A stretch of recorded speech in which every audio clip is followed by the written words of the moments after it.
Hey, what's up, y'all? Y'all know my slogan. I don't know it all,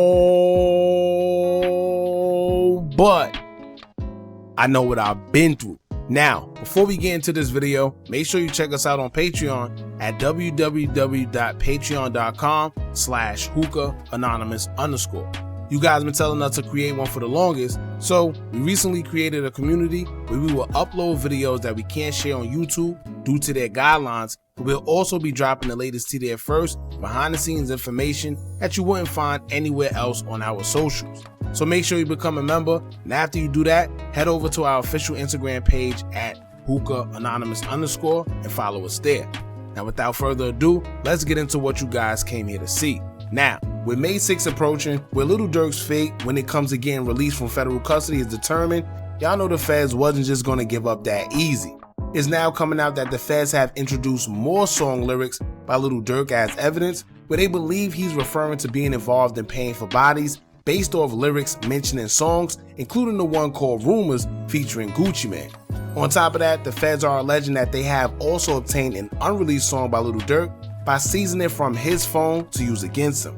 Now, if you haven't been paying attention to the case, recently Lil Durk's attorneys have prepped a second bond release package that they proposed to the judge, with more strict terms assuring that if Durk is released before his trial date starting in October, he'll be sure to abide by all the stipulations. His attorney Drew Fenelon has also called out prosecutors for creating false evidence against Lil Durk by using fan-made edited videos from YouTube to try and use in their case when Lil Durk or anyone affiliated with him had nothing to do with any of the videos. The song that they used was the one featuring Babyface Ray called Wonderful Wayne and Jackie Boy, where the song included the news clip of Quando Rondo screaming no after seeing his deceased cousin's body after the shooting, which prosecutors believe was intended for him as get back for the unaliving of King Von.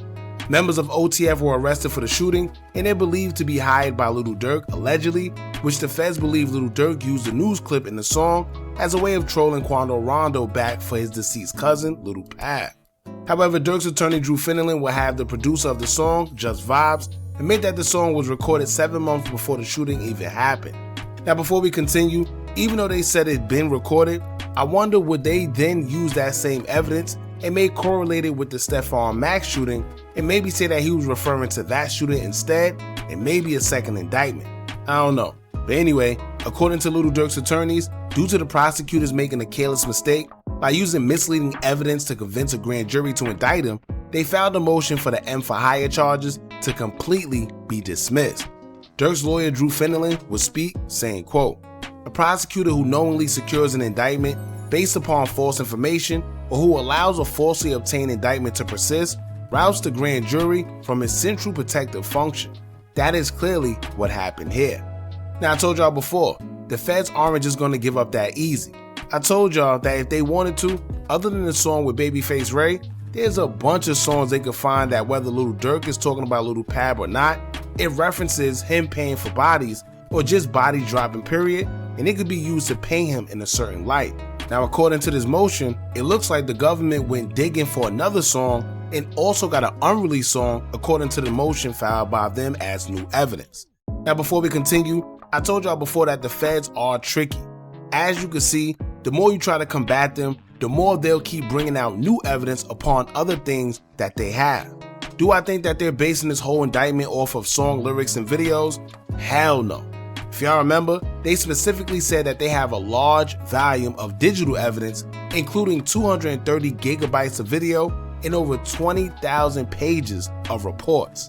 It was also rumored that they have a confidential informant, on top of the fact that they claim to have CCTV surveillance footage, the OTF credit card being used, along with text and phone records. So I could be wrong, but I feel they do have way more evidence that they could put out there. But like I always say, they play dirty. They don't like to show their whole hand before a trial. They give you a plea deal. If you don't take it because you think you know all the evidence that they do have, as soon as you get to trial, that's when they bust you in the head with something you never ever know that they have, and at that point, it's too late. Just look at what they did in the Oblock 6 trial for the unaliving of FBG Duck. We all felt that there was surveillance of the situation, but no one seen it until it was time for trial. Then we seen that they not only had surveillance of the shooting happening, but they also had surveillance of them leaving oblock and returning with timestamps. Then we will also find out that they had witnesses and phone records. So long story short, you never know what they got until they present it at trial. And the feds play the long haul game. They don't come and get you unless they know for sure that they got you, which is why their conviction rate is way high. So honestly, we don't really know, but I can tell you one thing. I highly doubt that the feds is going to pick Lil Durk up and base a whole case, a whole indictment, solely around music lyrics. It just don't make sense. But let's get into the small excerpt that's going around social media based off the new motion filed by the government on why they feel Lil Durk shouldn't be released. That would say, quote, for example, defendant was featured on another artist's song in which he raps, "I don't want no N-words who you catch, I want the one I paid for. Trolling but, we shot your homie." Gucci Mane Rumors featuring Lil Durk official video, available at, the YouTube link. And it says, see also Schoom His Butt featuring Booney Mo, official video, available at the YouTube link.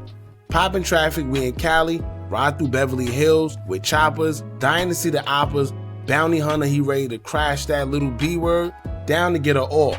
Although Schoom His Butt does not appear to have been officially released by a defendant, the lyrics are authentic as the government seized the audio file from a co-conspirator's cellular phone pursuant to a federal search warrant, which has been produced to the defense.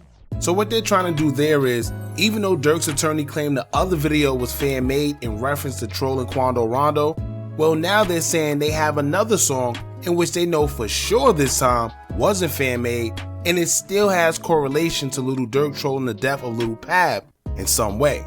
And in this case, he clearly states, "Poppin' Traffic, we in Cali, ride through Beverly Hills with choppers, dying to see the oppas." Like, man, can you imagine hearing that in court after being accused of catching a body or having something to do with catching a body in Cali, right after you rapped about being in Cali and looking for ops? Like, rappers, y'all gotta do better. Sometimes keeping it real could be a little too real.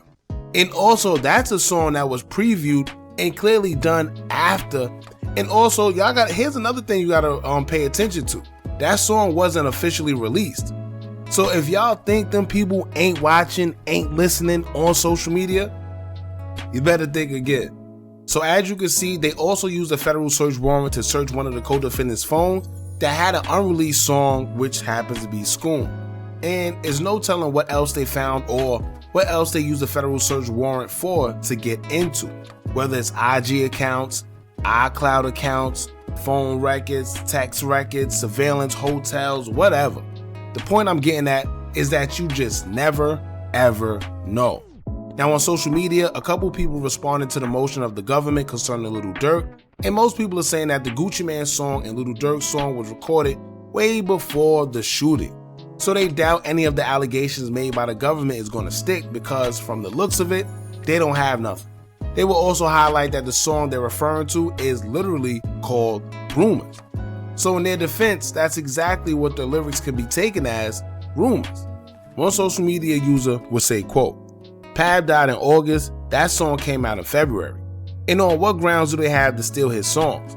If they already got one off YouTube that didn't match up. The government is a circus right now and just trying anything. Both sides took L's, this ish mutual combat at this point." Another user would say, quote, "The song called Rumors, laughing my butt off, case dismissed." And lastly, another social media user would say, quote, "If they're relying this heavily on his music and lyrics to build a case against him, then they don't really have a case to begin with. Silly government loves to ignore our constitutional rights." Now the song came out in February and Pab passed away in August, yes, which is true, but for y'all that don't understand what they're doing, it don't matter about whether that's in reference to the Lil Pab situation or not. To me, all they're doing is trying to paint the picture that this is what he does because he admits to it in songs. For an example, if I steal something from you but you can't prove it, but you have a feeling I did it, and you listen to a song of me always talking about stealing and glorifying stealing, then what you gonna think? I'm a thief, right? And what y'all have to realize is this, Their job is just to convince a grand jury you're guilty of something. As long as they can do that, then that's all that matters. Matter of fact, just look at what happened to OJ. Look at everything within that case and the evidence and stuff that didn't match up, but yet somehow he was still tried. Thank God for Johnny Cochran. But the point is, he was found not guilty, although everyone still felt that he did it. Moral of the story is this: stop involving street business in your lyrics. No matter how much rappers we see go down or indicted solely off their music, for some reason people still continue to believe that this isn't a thing. I don't know why. Whether it could be used to convict you or not, it's enough to hold you. It's enough to indict you. Who wants to go through that? And keep in mind, when it comes to Lil Durk, this isn't the first M for hire he's involved in. So whether the song lyrics add up to Lil Pab or not, they're trying to prove that this is something he does. And all the grand jury had to do is believe it. We've all heard the term, if it quack like a duck, it's a duck. And if it barks like a dog, it's a dog. Therefore, if he raps about paying for bodies and then he gets accused of paying for bodies and some of his close associates are even the suspects, guess what? You pay for bodies, right? And it's concerning how slow people think the feds are. It's concerning how people think that the police, the feds, and all these other organizations that get paid to do their job can't dissect what you say or what certain slang is or whatever you think you're doing, being slick, saying certain things on record but trying to subliminally say it. If we could pick it up, what you think they're doing? So do yourself a favor and just stop including incriminating things in your music altogether, and you will never have to worry about being a target. Simple. Now, on another note, don't forget that there's a sealed indictment that Durk was also mentioning for the same type of charge for the unaliving of Stephon Mack. I personally believe this is another reason why they don't want him out their custody, because maybe there's something else brewing behind the scenes. Who knows? But we do know that he was mentioned in a whole separate sealed indictment for the unaliving of Mack, and they're also trying to pin him to have an affiliation with the suspects in that case as well, claiming that he was in cahoots with them to take Mack's life over the unaliving of his brother D-Thing. They got pictures with him with the suspects or who they believe are the suspects. They got pictures of his social media and captions, all type of things, including text messages of the suspects who they feel did it, mentioning Durk's name in text messages and saying how they got to report to him at a certain time because he's going to be in Chicago. And lo and behold, he actually was in Chicago the time they said he was going to be. So it's a lot, but let's see what happens. He has the hearing on May 6, 2025, where he will know the result of everything, and I guess we'll just have to wait and see what happens then, y'all. But until then, make sure you like, comment, share, and subscribe. Hit that bell so you're notified every time we drop new content. And remember, as long as you keep on watching, I'ma keep on dropping. And I'm out.